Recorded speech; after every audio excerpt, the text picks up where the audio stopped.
তুমি কি কখনো ভেবে দেখেছো আমরা স্কুলে কত কিছু শিখি, গণিত, বিজ্ঞান, ইতিহাস, কিন্তু একটা বিষয় কোথাও শেখানো হয় না। সেটা কি? সেটা হলো কিভাবে টাকা বাঁচানো যায়। আজকের এই ভিডিওতে আমরা জানবো এমন 5টি গোপন কৌশল যা কোনো স্কুলে শেখানো হয় না, কিন্তু যদি তুমি এই কৌশলগুলো জানো তবে তোমার আর্থিক জীবন পুরোপুরি বদলে যেতে পারে। ভিডিওটি শেষ পর্যন্ত দেখবে, কেননা শেষের কৌশলটি সবচেয়ে কার্যকর এবং অবাক করবার মতো। তো চলো শুরু করি।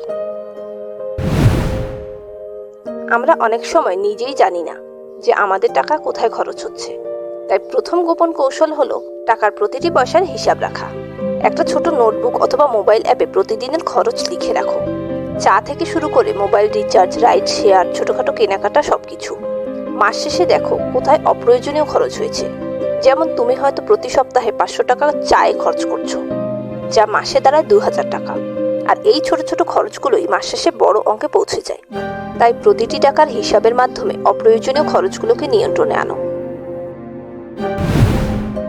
এই কৌশলটি খুব কম মানুষ জানে, কিন্তু ধনী মানুষদের সবচেয়ে পছন্দের নিয়ম এটি। নিয়মটা হলো, যখন তুমি কিছু আয় করো, যেমন ব্যবসা, বেতন, অনলাইন ইনকাম, যাই হোক না কেন, প্রথমে নিজের জন্য 20% আলাদা করে রাখো। এটাকে তোমার সেভিংস ফান্ড হিসেবে ধরো। এরপর বাকি টাকাটা দিয়ে খরচ করো। অনেকেই আবার উল্টোটা করে, আগে খরচ, তারপর যা বাঁচে সেটা সেভিংস। আর এটাই আমাদের সবচেয়ে বড় ভুল। এতে করে শেষে গিয়ে নিজের জন্য সেভিংস করা কঠিন হয়ে পড়ে। এজন্য আগে নিজের জন্য কিছু টাকা আলাদা করে রাখো, যার সাহায্যে তুমি অটোমেটিক্যালি খরচ কমিয়ে ফেলতে পারবে। ধনী হবার জন্য আয় বাড়ানোর চেয়ে অভ্যাস বদলানো বেশি দরকার। আমরা অনেকেই বোনাস বা বাড়তি ইনকাম পেলে সেটাকে বিলাসে খরচ করি, কিন্তু ধনীরা করে এর ঠিক উল্টো।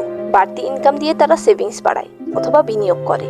সুতরাং পরবর্তীবার যখন তোমার হাতে অতিরিক্ত টাকা আসবে, তখন চিন্তা করবে, এটা খরচ করার আগে আমি কিভাবে এটাকে কাজে লাগাতে পারি। এই মনোভাবই ধীরে ধীরে তোমাকে সচ্ছলতার পথে এগিয়ে নিয়ে যাবে। অনেক সময় আমরা এমন জিনিস কিনে ফেলি যা 1-2 বার ব্যবহারের পর আর কাজে লাগে না।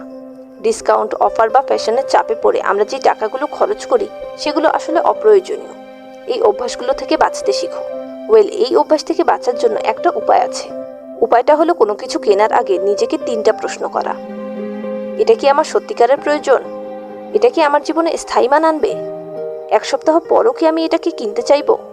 নিজেকে করা এই 3টি প্রশ্ন তোমার প্রায় 70% অপ্রয়োজনীয় খরচকে কমিয়ে দেবে।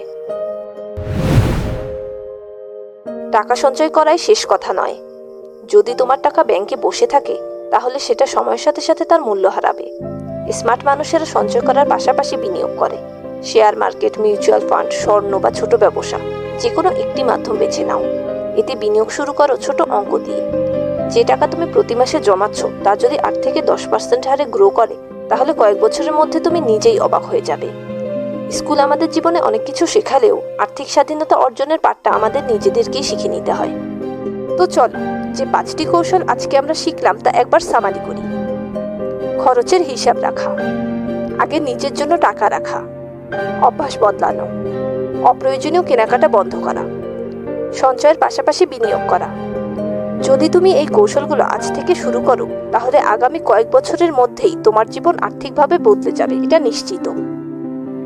তো কমেন্টে জানাবে তুমি কোন কৌশলটি আগে থেকেই জানতে আর কোনটা আজ নতুন শিখলে। ভিডিওটি ভালো লেগে থাকলে লাইক দিতে ভুলবে না, আর আমাদের চ্যানেলকে সাবস্ক্রাইব করে পাশে থাকো।